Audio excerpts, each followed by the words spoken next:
வணக்கம். இங்கே சிறப்பாக தொகுத்து வழங்கி கொண்டிருக்கோம் மகாலட்சுமி அவர்களுக்கு நீங்கள் கைதட்டி பாராட்டலாம்னு நினைக்கிறேன். ஏன்னா இப்படி ஒவ்வொருத்தரையும் இவ்வளவு ஒரு சிறப்பாக வந்திருந்தவங்களுக்கே தெரியாது நம்ம இவ்வளோ பண்ணியிருக்காங்க. அந்த அளவுக்கு மிக அருமையாக தொகுத்து வழங்கியிருக்காங்க. வரவேற்புரை திருமதி பா கோடீஸ்வரி அவர்களுக்கும் வரவேற்புரை வழங்கியுள்ளோம். தலைமை உரை வழங்கிய திருமதி லலிதாம்பி அவர்களுக்கும் இந்த நேரத்தில் நான் நன்றியை சொல்லிக்கிறேன். ஏன் அப்படின்னா பெண்கள் பற்றிய ஒரு பரந்துபட்ட பார்வை இல்லைன்னா கூட நம்ம சார்ந்து வாழ்கிற நம்ம சுற்றி இருக்கிற பெண்களிடத்திலிருந்து நாம் பெற்ற அனுபவம் இல்லை. நான் ரொம்ப மேற்கத்திய நாடுகளில் இருந்து நான் இப்போ பேச போகிறேன்னா கூட நம்மை சுற்றி என்ன நடக்குது, அதிலிருந்து நாம் என்னத்தை எடுத்துக்கிறோம் அப்படிங்கிறதுல அந்த அடிப்படையில் இருந்தது அவங்களோட தலைமுறை அப்படி இருந்தது. நெஞ்சுரை ஆற்ற இருக்கிற ஐஸ்வர்யா அவங்களுக்கும் என்னுடைய மனமார்ந்த வாழ்த்துக்கள். எனக்கு நான் வேறு ஒரு கூட்டத்தில் எங்களோட கலைஞர் பெருமன்ற கூட்டத்தில் இருக்கும்போது மணிமாறன் அண்ணன் நீங்கள் இந்த மாதம் நடக்கக்கூடிய எங்களுடைய மகளிர் கூட்டத்தில் பேச முடியுமா அப்படின்னு கேட்டேன். எங்களோட கான்வர்சேஷனுங்கிறது இவ்வளோதான். சரிண்ணே அப்படின்னு சொல்லிட்டு நான் போயிட்டேன். அவ்வளோதான். அது எப்போ எங்கே என்ன தலைப்பு எதுவுமே நாங்கள் அந்த நேரம் நான் டிஸ்கஸ் பண்ணுவேன். அதுக்கப்புறமா ஒரு 2-3 நாள் கழிச்சு அவங்க சொன்னாங்க, தலைப்பு நீங்கள் சொல்லுங்கள், நீங்களே சொல்லுங்கள் அப்படின்னா. நான் நல்லா யோசிச்சு பார்த்தேன். ஏன்னா ஒரு அமைப்புங்கிறப்போ அந்த அமைப்பு எதை நோக்கி போகுது, எதற்காக செயல்படுது, யாருக்காக செயல்படுதுங்கிறது ரொம்ப முக்கியம். ஏன்னா அந்த தலைப்புல பேசணுங்கிறது தான் அந்த அமைப்புக்கு நம்ம செய்கிற ஒரு அனுசரணையாக இருக்கும்னு நினைக்கிறேன். அந்த வகையில் இது கல்வி சமூக மேம்பாடு அப்படின்னோட நான் முதல்ல எனக்கு தோன்றிய தலைப்பு மகளிர் கூச்சம் அப்படின்னோட சரி நம்ம பெண்களை பற்றி பேசலாம், மனித உள்ள வரலாற்றில் பெண்களை பற்றி பேசலாம் அப்படின்னு நான் நினைச்சேன். அதுக்கப்புறமாக நான் வைத்த பெரிய கோரிக்கை, இதில் வெறும் பெண்கள் மட்டும் வரக்கூடாது, ஆண்களும் வரணும் அப்படின்னு நான் ஒரு கோரிக்கை ஒன்று தான் நான் வச்சேன். அவங்க அதற்காக இங்கே வந்திருக்கக்கூடிய சகோதரர்களுக்கு பெண்கள் நிச்சயமாக கைகட்டி அவங்க வரவேற்கணும்னு நான் நினைக்கிறேன். ஏன்னா மனிதகுல வரலாற்றில் பெண்கள் அப்படிங்கிறப்போ பெண்களை பற்றி தான் நம்ம பேச போகிறோம். எல்லாரும் நினைச்சிட்டு இருப்பீங்க, இல்லை இது ஒரு ஆணாதிக்க போக்கை ரொம்ப சாட போகிறாங்க, ஆண்களை ரொம்ப திட்ட போகிறாங்க கூட நிறைய பேர் வராமல் இருந்துக்கலாம். அந்த கருத்து கூட முக்கியமானது. ஆனால் அது இல்லை. நான் முன்னமே நான் சொல்லிடுறேன் என்ன பேச போகிறோம், இதோட மையம் என்னங்கிறத நான் முன்னமே சொல்லிடுறேன். இதில் ஆண் பெண் சமத்துவங்கிறது ரொம்ப முக்கியம். இது ஆண் மையம் பெண் மையம், யார் முன்னாடி வச்சு யார் வீழ்ச்சி யாரை காலி பண்ணுறது, அது அல்ல பேச்சு. ஆண் பெண் இணைந்து ஒரு சமத்துவமாக ஒரு சமூகத்தை உருவாக்க முடியுமாங்கிறது ஒரு கேள்வி. முடியுங்கிறத நம்மளோட இந்த உரையின் எந்த அறிவும் நான் நினைக்கிறேன். அதுக்காக நாம் என்ன செய்யணும், ஆண்களும் பெண்களும் சேர்ந்து என்ன செய்யணும் அப்படிங்கிறது தான் ஒரு உரையாக நான் உங்களுக்கு கொடுக்கணும் அப்படின்னு நான் நினைக்கிறேன். சரி, இப்படியான ஒரு ஏழகம் என்கிற இந்த அமைப்பில் எனக்கு ஒரு நல்ல ஒரு வாய்ப்பை உருவாக்கி கொடுத்த உங்கள் எல்லாருக்குமே என்னுடைய மனமார்ந்த நன்றி. குறிப்பாக தோழி ஜெயலட்சுமி அவர்களுக்கும் சகோதரர் மணிமாறன் அவர்களுக்கும். இதே அரங்கில் தாய்வழி சமூகம் பற்றி பேசியிருக்காங்கன்னு நினைக்கிறேன் இல்லையா? தாய்வழி சமூகம் பற்றி ஒரு உரை நடந்ததாக நான் பார்த்துருக்கேன் அந்த குரூப். அது என்ன எல்லாரும் தாய்வழி சமூகம் சொல்றாங்க. சக்தி அது என்ன ஏதோ ஒரு புள்ளியில் அது ஒரு தந்தை வழி சமூகமாக மாறிடுச்சுங்க. அது என்ன அப்படிங்கிறத நாம் இப்போ பேசுவோம். அது அறிஞர்கள், வரலாற்று ஆய்வாளர்கள், அறிஞர்கள் சொல்ற விஷயம் என்ன அப்படின்னா, பெண்கள் ஒரு புள்ளியில தங்களுடைய இடத்தை விட்டார்கள் அப்படின்னு சொல்றாங்க. அதை ஆண்கள் பயன்படுத்தி கொண்டார்கள் அப்படிங்கிறது ஆண் வரலாற்று ஆய்வாளர்களே நமக்கு சொல்ற ஒரு ஆய்வியல் கூறு. எந்த இடத்துல தவறிவிட்டோம் அப்படிங்கிறத நாம பார்க்கணும். இதுல என்ன ஆணிச்சு அப்படின்னா, வரலாற்று ஆய்வுல என்ன நடந்தது அப்படின்னா, பெண்கள் நிறைய போர்கள், எல்லா சாகச நிகழ்ச்சிகளிலும் சரி, வெற்றிகரமான நிகழ்வுகளிலும் சரி, பெண்களோட பங்களிப்பு எல்லா காலத்திலையுமே இருந்தது. ஆனால் பதிவுகள் என்று வரும்போது அந்த பெண்களுடைய பெயர்கள் அங்க மறுக்கப்படும். பெண்களோட பெயர்களை அவங்க இந்த வரலாற்றுல குறிப்பிடுறதே இல்லை. நீங்க சுவடியல்ங்கிறதுனால அதையுமே நான் பேச சொல்றேன். சுவடியலா இருக்கட்டும், தொல்லியலா இருக்கட்டும், எல்லா ஆவணங்களையும் ஆண்களுடைய பெயர்கள் தான் வரிசையாக இருந்தது. ஏதோ பேருக்கு ஒரு பெண் கடைசியே இருந்திருப்பாங்க. ஆனால் அந்த காலகட்டத்தில், அந்த தாய்வழி சமூகம் என்று சொல்லப்பட்ட அந்த காலகட்டத்தில் பெண்கள் எப்படி இருந்தாங்க அப்படின்னா, முழுமையான ஆளுமை, ஃபுல் கண்ட்ரோல் பெண்கள் இருந்தது. அவங்கதான் எல்லாமே. ஆண்கள் அவங்க கிட்ட அனுமதி கேட்டுதான் எல்லாமே செய்ய முடியும். ஒரு அரசாட்சியிலும் சரி, எல்லா நிர்வாகத்துறையிலும் பெண்கள் தான் முதல்ல இருந்தாங்க. சொல்ல போனா ஒரு சிறிய தவறு செய்தால் கூட ஆண்களை சுரட்சேகம் செய்கிற அளவுக்கு பெண்களுக்கான உரிமை இருந்தது. முழுக்க முழுக்க பெண்களுக்கான உலகமாக இருந்தது. போரில் வெற்றி பெற்று வந்தால் கூட அந்த மன்னரிடம் தலை வணங்காமல் அந்த மன்னரின் மனைவியிடம் தலை வணங்கிய அந்த சமூகம் இருந்தது. சரி, இது சரியா அப்படின்னு பார்த்தா ஒரு புள்ளியில அந்த இடம் மாறுச்சு. அந்த தாய்வழி சமூகம் என்பது எந்த புள்ளியில மாறுச்சுன்னா, தாய்வழி சமூகம் என்பது தெய்வமாக வழிபட்டது. நீங்க மதம் சார்ந்து, சமயம் சார்ந்து இதை கொண்டு போனாங்க. இது சரியா அப்படிங்கிறது இது ஒரு கூறாக இருக்கலாம். சமயம் வழி, மதம் வழி இந்த தாய்வழி சமூகம் எப்படி தந்தை வழி சமூகமா மாறிச்சுங்கிறது ஒரு கூறாக இருக்கலாம். ஆனா வேறு வேறு வழியில் கூட அது போயிருக்கலாம். அதை நீங்க கூட ஆர்வம் இருந்தால் அதை வரலாற்று நூல்களை எடுத்து பார்க்கலாம். என்ன ஆணுச்சு அப்படின்னா, எல்லாமே பெண் தெய்வம். நீங்க நல்லா பார்த்துக்க முடியுமா, காளி, ருத்ரம், ஆண்களை அடக்கி இது பண்ண எல்லாமே பெண் தெய்வமாக இருக்குது. அந்த பெண் தெய்வங்கள் என்ன பண்ணுச்சு அப்படின்னா, ஆண்களை ரொம்ப ஆண்கள் பணிந்து அந்த பெண் தெய்வங்கள்ட்ட போன மாதிரி இருக்குது.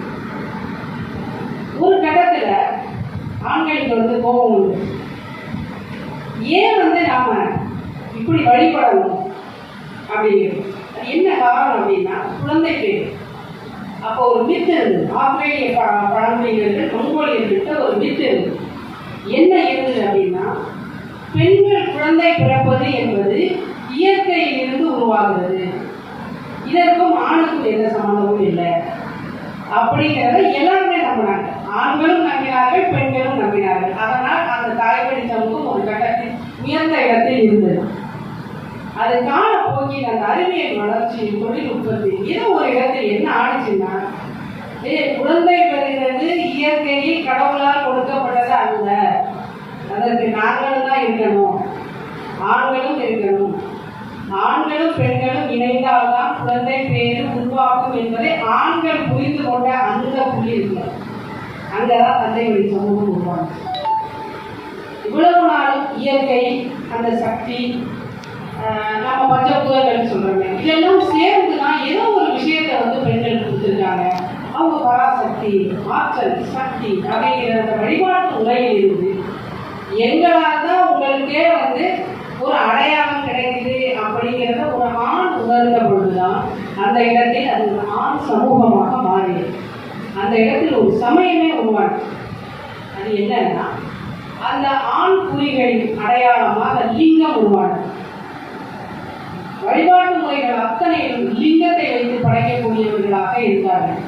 அதற்கு பிறகு நீங்கள் சிந்தித்தே பார்க்க முடியாத அளவிற்கு எந்த இடத்திலும் பெண் தெய்வ வழிபாடு எங்கெல்லாம் உச்சத்தில் இருந்ததோ அதெல்லாம் தகர்த்து ஆண் தெய்வமும், ஆண் குருக்கள், ஆண் போதகர்கள் இவர்கள்லாம் உள்ள வந்தாங்க. அதற்கு பிறகுதான் பெண்களின் மிகப்பெரிய வீழ்ச்சி நடந்தது. என்ன நடந்தது அப்படின்னா, பெண்களை எதிலையுமே உள்ள அனுமதிக்கல. கல்வி மறுக்கப்பட்டது. குடும்ப வேலைகள், அந்த குடும்ப வேலைகளிலேயே ரொம்ப பாரமாக இருக்கக்கூடிய, ரொம்ப கடுமையாக இருக்கக்கூடிய வேலைகள் சொல்ல போனால் அந்த அரசாங்கம் கூட, அந்தந்த காலகட்டங்களில் ஆட்சி செய்த அரசுகள் கூட பெண்களை ஒரு அடிமைகளாக குடும்பத்துக்குள்ளே வச்சு அவங்கள அந்த குடும்பத்திலேருந்து வெளியே விடக்கூடாது. அதை ஒரு சட்டமாகவே நியமித்து வைத்திருந்தார். அது ஒரு சிக்கலான ஒரு இடத்தை வைத்திருந்தது. எல்லா காலகட்டத்திலும் பெண்கள் அந்த வீட்டிலிருந்து வெளியில் வர முடியாத சூழலை எல்லாமே நிர்பந்திக்கும் பொழுது அவர்களையும் அறியாமல் அங்கு ஒரு அடக்குமுறை உருவானது. இது ஏன் இப்படி நடக்குது, நம்ம என்ன ஆனிச்சு, ஏன்னா அவங்களுக்கு தெரியாது. ஏன்னா முன்னாடி என்ன நடந்துச்சு, ஏன்னா காலகட்டம் மாறிட்டே வருது. காய்கறி சமூகமாக இருந்தோம் நம்ம சொல்லிட்டே இருக்கோம். அது என்ன காய்கறி சமூகம்னு என்னைக்காவது நம்ம வரலாற்றை பார்த்துக்கணுமா, நம்மளே பெண்களை பார்த்துக்கணுமா? இல்லையா? ஏன்னா நம்ம ஒரு இடத்துல ரொம்ப ஆண்களை அடிமைப்படுத்திய ஒரு இடம் இருந்தது.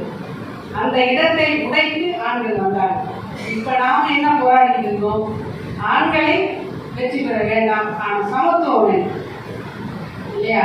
திரும்ப ஒருத்தரை வீழ்ச்சி அடங்கிட்டே ஒருத்தரை தாக்கி போறதுங்கிறது இந்த சமூகத்திற்கு ஒரு ஆரோக்கியமான விஷயமாக இருக்காது. அந்த வகை நாம இப்ப என்ன எதிர்பார்க்கிறோம் அப்படின்னா, ஆண்களும் பெண்களும் சமத்துவமாக இருக்கணும், எங்களை அனுமதிங்க அப்படின்னு நாம சொல்றோம். ஆனால் எல்லா காலகட்டத்திலும் இந்த அனுமதி பெறுதல் என்பது மிக தவறானதாக இருக்குது. ஏன்னா அனுமதி நாம கேட்க வேண்டியது. நம்ம சுதந்திரம் ஆண் மையத்திடம் இல்லை. எப்படி நம்ம சுதந்திரம் அவங்கள்ட்ட இருக்கும், அவங்க சுதந்திரம் நம்மள்கிட்ட இருக்கும். சக உயிரிகளாக ரெண்டு பேருமே இருக்கணும். இதுதான் ஒரு தாய் வழி சமூகம் தந்தை வழி சமூகமாக மாறிய அந்த காலகட்டம். இந்த காலகட்டத்தில் என்ன கொடுமைகள் நடந்தது அப்படின்னா, பயங்கர சித்திரவதைகள் பெண்களுக்கு உருவாக்கும். அவங்கள குழந்தை பெறுகிற ஒரு இயந்திரமாகவே உருவாக்கி கொண்டே இருந்தார்கள். வேற எதுவுமே கிடையாது. அவங்கள வெளியில நீங்கள் கல்விக்கோ சமூகத்தை பற்றியோ அரசியலை பற்றியோ எதற்குமே அவர்கள் அனுமதிக்கவே இல்லை. அந்த ஒரு இடம் தான் இன்றைக்கும் ஆபத்தான ஒரு இடமாக நம்ம எல்லாரும் பார்க்க வேண்டிய இடம். ஏன் இப்படி அந்த மனநிலை அவர்களுக்கு ஏன் இப்படி வந்தது அப்படிங்கிறது. ஏன்னா அதோட தாக்கம் நான் சொன்ன அந்த ஆரம்ப கட்டத்தில் பெண்கள் அதேதான், அதே ஸ்டைலை இவங்க ஃபாலோ பண்ண என்ன வந்தது, கடைசியா என்ன வந்தது அப்படின்னா, அரசன் கணவன், அதுக்கப்புறம் அவ்வளவுதான், வேற ஒண்ணுமே கிடையாது. பெண்களுக்கு அங்கே இடமே கிடையாது. கடவுள் ஆண் கடவுளாக இருந்தது, அடுத்து அரசனாக வந்தார், அடுத்து கணவராக வந்தார். அவ்வளவுதான் முடிஞ்சிச்சு இந்த சமூகம். பெண்களுக்கு அந்த இடத்துல இடமே இல்லை. இதெல்லாம் யாரு, இதெல்லாம் யாராவது ஒருத்தர் உடைக்கணும். அந்த இடத்தை யாராவது ஒருத்தர் உடைக்கணும் என்கிற போதுதான் இந்த மேற்கத்திய பெண்கள் நிறைய உள்ள வந்தாங்க. உள்ள அவங்களோட சாகசம் என்பது என்னவாக இருந்தது அப்படின்னா, போர்களில் ஈடுபடக்கூடிய போர் படைத்தளபதியாக உள்ள வந்தாங்க. அதற்கு பிறகு இந்த கப்பல்களில் வேலை செய்வது அதெல்லாம் உள்ள வந்தாங்க. கர்ப்பிணியாக இருந்தாலும் கூட அந்த ஆயுதங்களை எடுத்து கட்டி கொண்டு தன்னுடைய கணவனுக்காகவும் போராடுகிற இடத்தை அந்த பெண்கள் கொண்டு வந்தார்கள். எல்லா இடங்களிலும் பெண்களுடைய ஆளுமை இருந்து கொண்டே இருந்தது. ஆனால் அதை தடுப்பதற்கும் சட்டங்கள் இருந்து கொண்டே இருந்தது. நெப்போலியன் சட்டம் என்று ஒரு சிவில் சட்டம் ஒன்று இருந்தது. நாம இப்ப சொல்லுவோம், ஏன் விவாகரத்துக்கு ஒரு சட்டம் இல்லையா? இப்ப நம்மளோட அந்த சட்டங்கள் இருக்கு. விவாகரத்தை ஏன் இருக்கும் சட்டம், எதுக்கு நீங்க சொத்துரிமை எதுக்கு, பெண்களுக்கு எதுக்கு சொத்துரிமை, இதெல்லாம் நம்ம கேட்கிறோம். இப்ப கேட்கிறோம். ஆனா ஏன் கேட்கிறோம் அப்படின்னா, சொத்துரிமை என்பது எதுவுமே இல்லைங்க பெண்களுக்கு. அந்த காலகட்டத்தில் கிட்டத்தட்ட 18ஆம் நூற்றாண்டுகள் வரைக்கும் கூட பெண்களுக்கு எந்த உரிமையுமே இல்லை. அவர்கள் ஒரு மிருகத்திலும் கீழே, விலங்குகளுக்கும் கீழே எவ்வளவு தூரம் நடத்த முடியுமோ அப்படி நடத்தப்பட்டது. இதுல ஆண் மையம்ங்கிறத, ஆணாதிக்கம்ங்கிறத நான் இதை சொல்ல மாட்டேன். இந்த ஆணாதிக்கம்ங்கிற அந்த வார்த்தையை நான் உபயோகப்படுத்த விரும்பவில்லை. ஏன் அப்படின்னா, ஒரு ஆண் மட்டும் இதை செய்யல. ஒரு ஆண் தனிப்பட்ட முறையில் ஒரு பெண்ணை வீழ்த்தணும்னு செய்யல. இந்த சமூகம் இருக்குல்ல, இந்த சமூகம் சுற்றினாங்க. அப்ப ஆண்கள் மட்டும்தான் பெண்களை வீழ்த்துறாங்க இல்ல, பெண்களும் கூட இருக்காங்க. இந்த உயர்குடி பெண்கள், பணக்கார பெண்கள் அவங்க இருக்காங்களே, அவங்க என்ன பண்ணினாங்கன்னா ஆண்களுக்கு சப்போர்ட்டிவா இருந்தாங்க. அவங்க இந்த பெண்களுக்கு எதுவுமே செய்யல. அப்ப பெண்கள் வந்து அதற்கு உடந்தையாக இருந்தார். இந்த சமூகம் என்னவாக இருக்குங்கிறத நாம பார்க்கணும். ஒரு ஆணை தனிப்பட்ட முறையில் காயப்படுத்தி ஆண் மையம் என்பதை விட இந்த சமூகம் ஒட்டுமொத்தமாக பெண்களை எந்த நிலையில் வைத்திருந்தது என்பதை நாம் வச்சு பார்த்தாலும் இந்த மனிதகுல வரலாற்றில் பெண்களுடைய இடம் என்பது என்னவாக இருந்தது அப்படிங்கிறத நம்ம பார்க்க முடியும். அப்பதான் போராட்டம் என்கிற ஒரு இடம் வந்து தொழில் புரட்சிங்கிறத ரொம்ப முக்கியமா நம்ம பார்க்கணும். தொழில் புரட்சியில பெண்களுக்கு கொஞ்சம் அவங்களால கொஞ்சம் ப்ரீட் பண்ண முடிஞ்சிச்சு. என்ன அப்படின்னா 2 விஷயம் நடந்தது. ஒன்று நல்லதும் நடந்தது, கெட்டதும் நடந்தது. வீட்டுக்குள்ளே நம்ம வந்து ஒரு வேட்டை சமூகம் தான், அப்படிதான் இல்லையா? ஆரம்ப காலத்தில் நம்ம ஒரு வேட்டை சமூகம் தான். அதில் ஆண்கள் வேட்டைக்கு போகும்போது பெண்களும் உடனிருந்து போனாங்க. அந்த மிருகங்களை பதப்படுத்துவது, கருவிகள் தயார் செய்வது எல்லாமே பெண்களோட வேலை, அந்த நுணுக்கமான வேலை. இன்னைக்கும் ஏன் பின்னலாடை, கைத்தொழில் இதுலாம் பெண்களோட ஆதிக்கம் இருக்கு அப்படின்னா அது அந்த மரபு, அதன் தொடர்ச்சி தான் இன்னைக்கும் இருக்கு. இந்த தொழில் புரட்சியில் என்ன நடந்தது அப்படின்னா அவங்க வீட்டுக்குள்ள இருந்து வேலை செய்யறது, அப்புறம் கொஞ்சம் வருமானம் வந்தது, அவங்களுக்கு வருமானம் வந்தது, குழந்தைகளை பார்த்துக்கிறாங்க. அப்படி ஒரு ஒரு சேஃபா ஒரு இடம் இருந்துச்சு. தொழில் புரட்சி மற்றும் போர்க்காலம்லாம் வந்தது. அந்த போர்க்கால சூழல்ல என்ன ஆச்சுன்னா கணவர் அவரெல்லாம் வந்து பாதிக்கப்பட்டு கை கால்கள் இழந்து வேலையெல்லாம் இல்லாம முடங்கி போயிட்டாங்க. அப்ப பெண்கள் வீட்டுக்குள்ளே இருந்தவங்களுக்கு என்ன பண்றதுன்னு தெரியல, பொருளாதாரத்தை எப்படி வீட்டில் உள்ள கையில் எடுக்கிறதுன்னு தெரியல. அந்த பயம் வந்துருச்சு. அப்போதான் அவங்க வெளியில போனாங்க, தொழிற்சாலைகள்ல வேலை செய்ய போனாங்க. நீங்க சொன்னா நம்ப மாட்டீங்க, அந்த நிலக்கரி சுரங்கங்கள்ல நீங்க இந்த புத்தகம் ஒன்று சஜஸ்ட் பண்றேன், எனக்கு படிங்க வாய்ப்பு. அந்த சுரங்கத்துக்குள்ள குனிஞ்சு, அதாவது குனிஞ்சுன்னா அந்த தவழ்ந்து போகணும், உள்ள தவழ்ந்து போய் அவ்வளோ பாரத்தை அந்த நிலக்கரியை வெட்டி வெட்டி வெட்டி வெளியில கொண்டு வரும். அதை பெண்கள் தான் செய்யாங்க. அப்படி பெண்கள் செய்யலைன்னா கூட அடி விழுது, அவர்கள் எரித்து கொல்லப்பட்டார்கள். ஒரு பெண் குழந்தை சீனாவில் பிறந்துச்சுன்னா பக்கத்திலேயே சாம்பல் இருக்கும், அதுக்குள்ள முக்கிய அந்த குழந்தைய அப்படியே சாகடிச்சிருவாங்க. அவ்வளவு ஒரு வன்மங்கள், அவ்வளவு ஒரு கொடூரங்கள் வந்து நீங்க வரலாற்றை படித்தவர்களுக்கு தெரியும். பிறப்பு உறுப்பை கென்யாவில் ஆப்பிரிக்க நாடுகளில் நடந்த கொடூரம், பிறப்பு உறுப்புகளை எல்லாம் வந்து தைக்கிற வேலையை நடந்தது. ஃபுல்லாக அதை வந்து தச்சிருவாங்க. அதற்கு பிறகு அவங்க அதிகமாக பேசக்கூடாது, பெண்கள் பேசக்கூடாது. ஒரு இரும்பு நாக்கு மாதிரி செஞ்சு ஒரு இரும்புல ஒரு ஆயுதத்தை உள்ள வச்சு ரத்தம் வர்ற மாதிரி வச்சுருவாங்க. அந்த நாக்கு மாதிரி அந்த இரும்பு வந்து உள்ள அப்படியே இருக்கும். இங்கே வாயே திறக்க முடியாது. முகம் ஃபுல்லாக வந்து ஹெல்மெட் மாதிரி கலைக்கவசம் போடுவாங்க.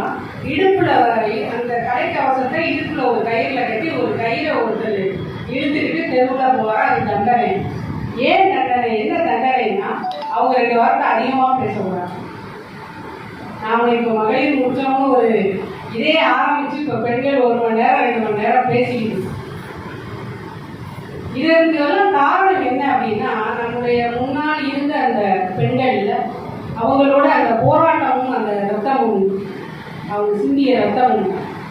சரி, இப்போ அந்த மாதிரியான காலகட்டங்கள் இருக்கா? இப்போ ஆண்கள் எப்படி இருக்காங்க அப்படின்னா சிலருக்கு அந்த இந்த தாய் வழி சமூகம் தந்தை வழி சமூகமாக மாறிய வரலாறு தெரியலைங்கிறது ஒரு பக்கம் சந்தோஷம்.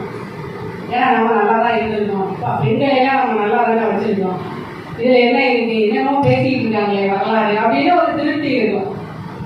ஆனால் தெரிந்ததற்கு பிறகு உங்களுக்குள்ளே தோணும், ஏன்னா இங்கே வந்திருக்க எல்லாருமே கொஞ்சம் மூத்த தோழமை, இவ்வளவு கொடுமை நடந்திருக்கா பெண்களுக்கு வரலாற்றில்? நான் சொன்னது வந்து 5% தான். ஏன்னா அதற்கான நேரம் தொழில் என்னோட ப்ரிப்பரேஷன்ல இருந்து கூட நான் இருக்கல, என் மனசுலேருந்து தான் நான் பேசுறேன்.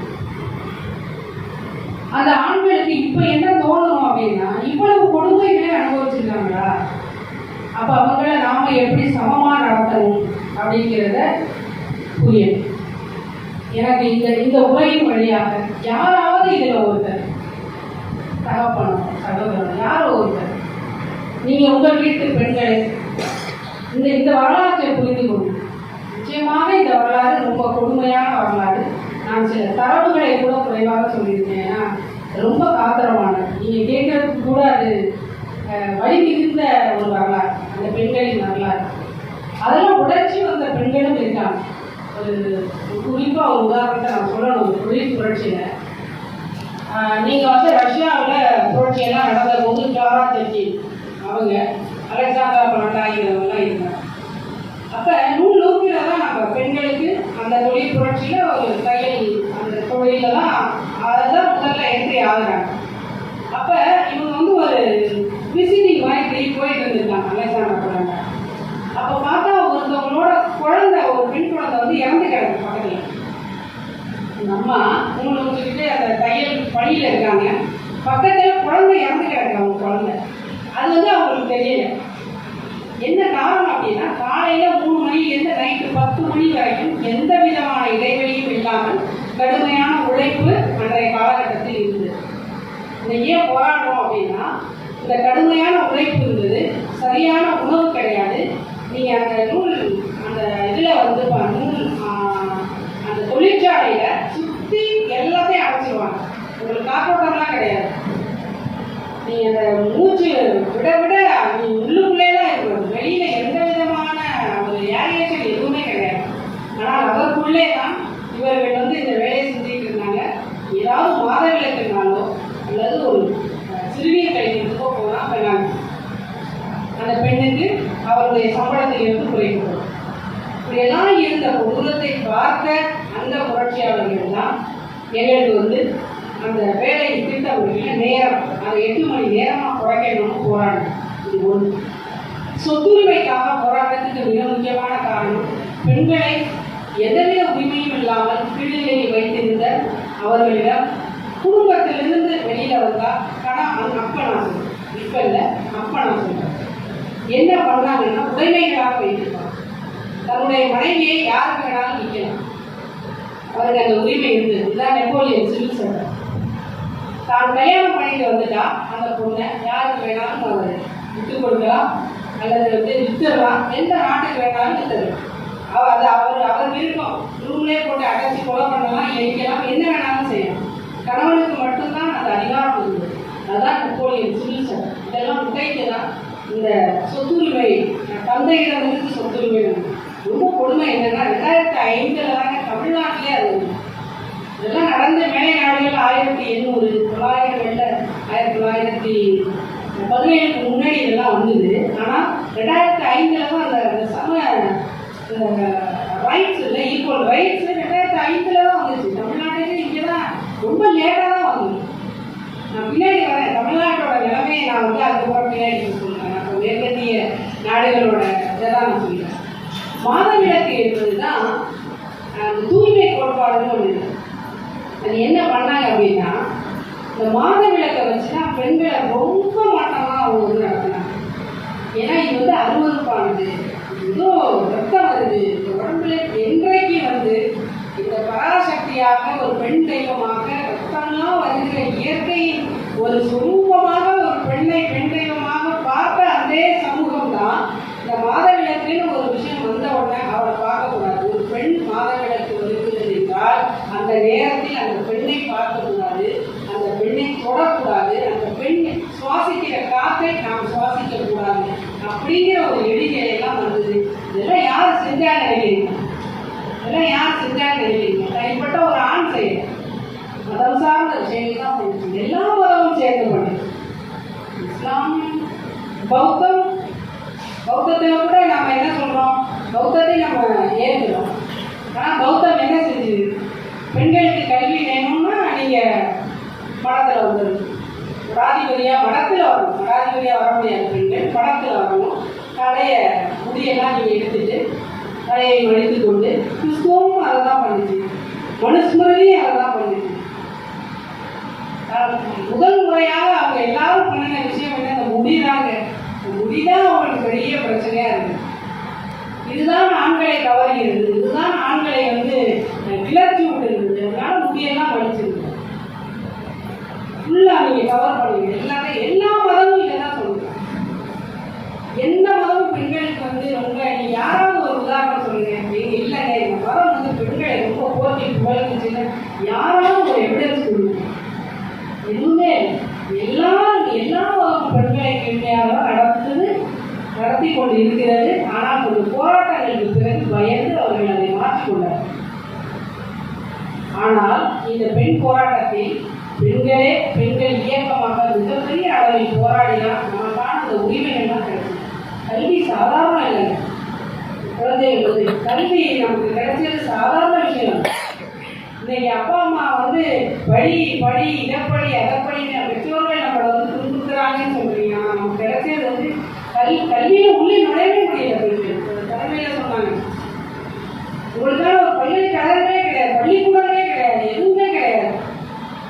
ஆனால் அது பெரிய போராட்டங்களுக்கு பிறகுதான் அந்த பள்ளிக்கூடங்கள்லாம் இங்கே பெண்களுக்கான கல்லூரியெல்லாம் வந்துச்சுன்னா எவ்வளோ பெரிய போராட்டங்களுக்கு பிறகுதான் வந்திருக்கு. ஆனால் அதுக்கு உறுதுணையாக ஆண்கள் இருந்தார்.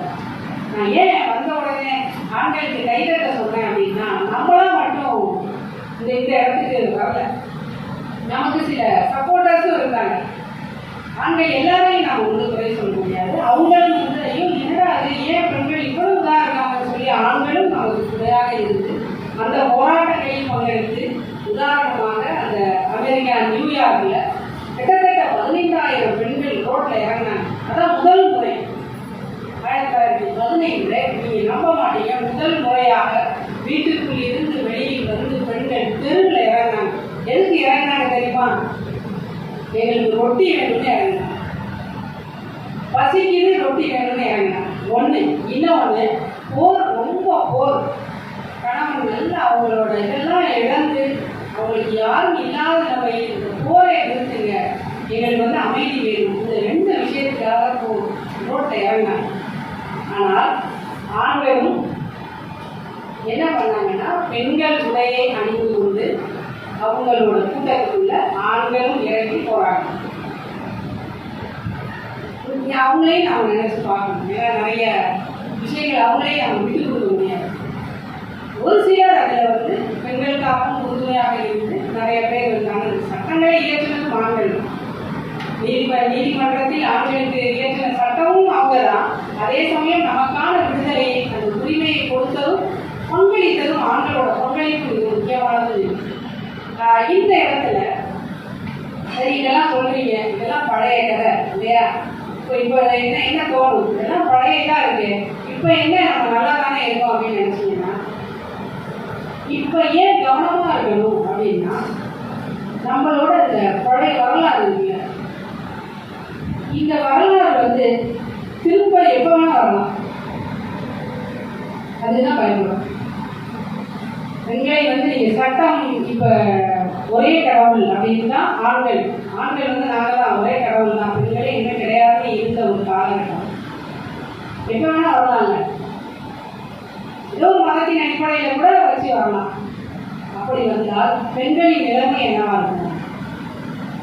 திரும்ப நம்ம பழையபடி அதே 17ஆம் நூற்றாண்டு 16ஆம் நூற்றாண்டுகளுக்கு போக முடியுமா அப்படிங்கிறத நீங்க பார்க்கணும். ஏன் போராட்டங்கள் வருது அப்படின்னா, இந்த உரிமைக்கான குரல் ஏன் நம்ம பெண்கள் தொடர்ந்து கொடுக்குறோம் அப்படின்னா, அந்த பழைய வரலாறை நீங்க படிச்சு பார்த்து அதுக்குள்ள அதுல இருந்தாலும் உங்களுக்கு இனிவரும் காலகட்டங்களோட ஒரு தெளிவு கிடைக்கும்.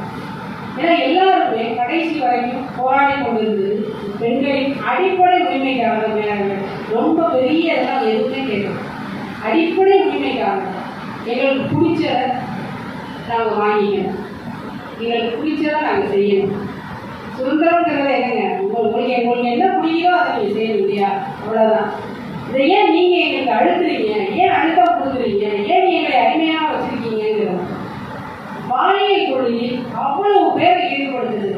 அந்த கப்பலில் பாலியல் தொழிலுக்காக பெண்களை உள்ள தள்ளி அவ்வளோ பேரையும் ஸ்பாய் பண்ண ஒரு வரலாறு. அது மிகப்பெரிய வீரமான வரலாறு. அடித்து ரத்தமும் சதையுமாக பெண்களை தூக்கி எறிந்த வரலாறும். அதுக்கெல்லாம் பிறகுதான் இப்படி இவ்வளோ இந்த இடம் இல்லை. இது மிகப்பெரிய சுதந்திரம். இந்த 2 பேலன்ஸ் பண்ணி உட்காந்துருக்கோம்ல, இது கிடைக்கிறதுக்கு அவ்வளோ போராடிருக்கோம். இனிவரும் காலங்களில் நாம நம்முடைய உரிமைக்காக குரல் கொடுக்கணும், படிக்கணும். கல்வி ரொம்ப முக்கியம். ஏன்னா எந்த இடங்களையும் கணக்குன்னு இல்லைங்க, கல்வியே இல்லைங்க. நமக்கு கணக்கு படம்னு இல்லை,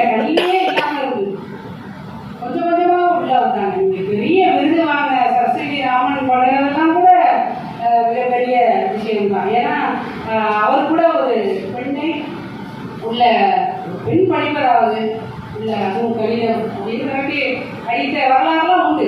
பெரிய பெரிய ஆட்கள்லாம் இதை பண்ணினாங்க. நாம் இன்னைக்கு அவங்கள உயர்வாக நினச்சிக்கிட்டு இருக்கோம்ல, ஒரு சில ஆண்களை அவங்க நினச்சிக்கிட்டு இருக்க இடத்துல அவங்க என்ன பண்ணினாங்கிறதையும் நாம் அந்த வரலாற்றையும் நினைத்து பார்த்தாரா நாம் நம்முடைய இடத்தில் என்னவாக இருக்கிறோம் என்பது உணரணும்.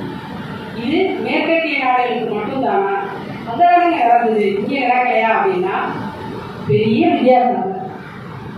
மேற்கத்திய நாடுகளில் நடந்ததுக்கும் இங்கேயும் பெரிய வித்தியாசம். இங்கே என்ன நடந்ததுன்னா நாம் எப்படி இருக்கோங்கிறத நம்ம பெண்களுக்கே தெரியல. பெரியார் அங்கே ரஷ்யாவுக்கு போயிட்டு வந்ததுக்கு பிறகுதான் ரொம்ப வேதனைப்பட்டார். ஐயோ, என்ன நம்ம பெண்கள் இப்படி இருக்காங்க, எதுவுமே தெரியல அப்படின்னு அவர் வருத்தப்பட்டார்.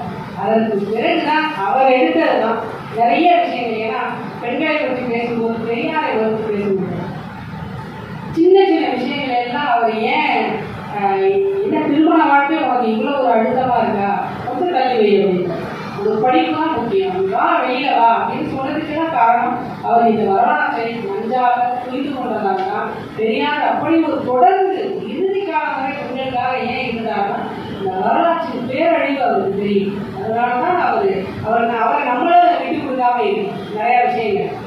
ஸோ நீங்கள் போதுமானதாக இருக்குன்னு நினைக்கிறேன். ஏன்னா நான் எடுத்து வந்த தரவுகளை தாண்டி நான் ரொம்ப உணர்வு மூலமாக உங்ககிட்ட பேசிக்கிட்டு இருக்கேன். ஏன்னா ஏதாவது ஒரு மாற்றம் வந்துடாதா அப்படிங்கிற ஒரு நம்பிக்கையின் அடிப்படையில் இறுதியாக ஒரு விஷயம் மட்டும் சொல்லி முடிக்கணும்னு நினைக்கிறேன். இந்த புத்தகம் அவசியம் படி, ஆண்கள் ரொம்ப அவசியம் படி. உலக வரலாற்றில் பெண்கள் என்சிபிஎஸ்சி கிடைக்கிது. ரோசா லிஞ்ச் மைல்ஸ் அவங்க இங்கிலாந்தை சேர்ந்தவங்க. அவங்க எழுதிய புத்தகம் தமிழில் வி ராதாகிருஷ்ணன் அப்படிங்கிறது மொழிபெயர்த்திருக்காரு. ரொம்ப ஆழமான பல்வேறு தரவுகளோடு ரொம்ப ஆராய்ச்சியில் என்ன சொல்கிறதுன்னா எந்த எந்த இடத்துலையுமே ஒரு கேள்வி கேட்க முடியாத ஒரு இடம். அந்த மாதிரியான இடத்துல தரவுகளோடு கொடுத்துருப்பாங்க. நிறைய உதாரணங்கள் நிறைய இருக்கும், உங்களால் புரிஞ்சிக்க முடியும் அந்த வரலாறு எப்படி இருந்துச்சு, நாம் என்ன பண்ணியிருக்கோம் அப்படிங்கிறத ஆண்கள் உணர்ந்து கொள்ளணும். அது ரொம்ப முக்கியம்.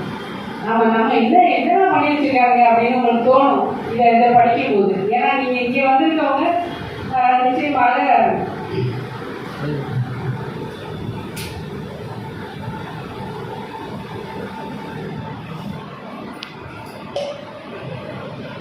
குடும்பத்தில் பெண்களை கொஞ்சம் சமத்துவமாக நடத்துகிற ஒரு நபர்களாக தான் இருப்பீங்க. இப்போ உங்களுக்கே ஒரு வேதனை வரும், இப்படியெல்லாம் நடந்திருக்கா. இனி சின்ன சின்ன விஷயங்களில் கூட நீங்கள் ரொம்ப கவனமாக இருப்பீங்க. உங்கள் குடும்பத்தில் பெண்களை எப்படி நடத்துவது அப்படிங்கிறது.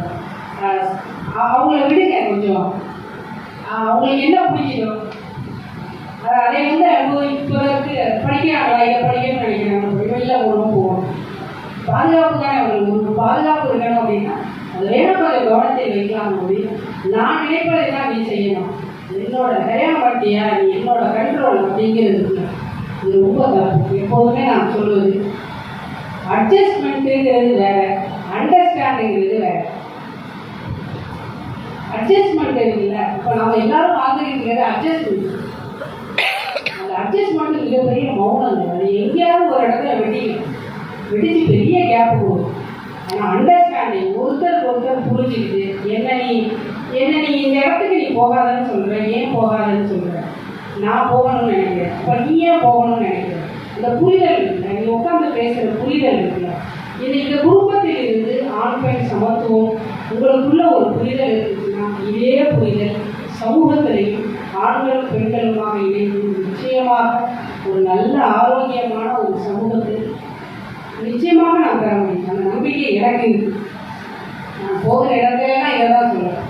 அந்த நம்பிக்கை எனக்கு இருக்கு. ஏன்னா இங்கே இருக்கிற ஆண்களை நான் பேசுறது கூட ஆண்களை பார்த்து தான் பேசிக்கிட்டே அவங்க நல்லா கவனிக்கிறாங்க. அந்த நம்பிக்கையில தான் நான் சொல்கிறேன். நிச்சயமாக அவர்கள் குடும்பத்தில் இருந்து ஒரு நல்ல ஒரு ஆரோக்கியமான ஒரு சூழல் உருவாகும். அது இந்த சமூகத்திற்கும் கிடைக்கும். இந்த புத்தகத்தில் கடைசியாக காலத்தின் உதவிகள் அப்படிங்கிற ஒரு டாபிக் இருக்கு. அதில் நிறைய அவங்களுக்கு அடக்குமுறைகள் இருந்தாலும் கூட கடைசியாக ஒரே ஒரு கோரிக்கை தான் அவங்க வச்சு முடிச்சிருக்காங்க. நான்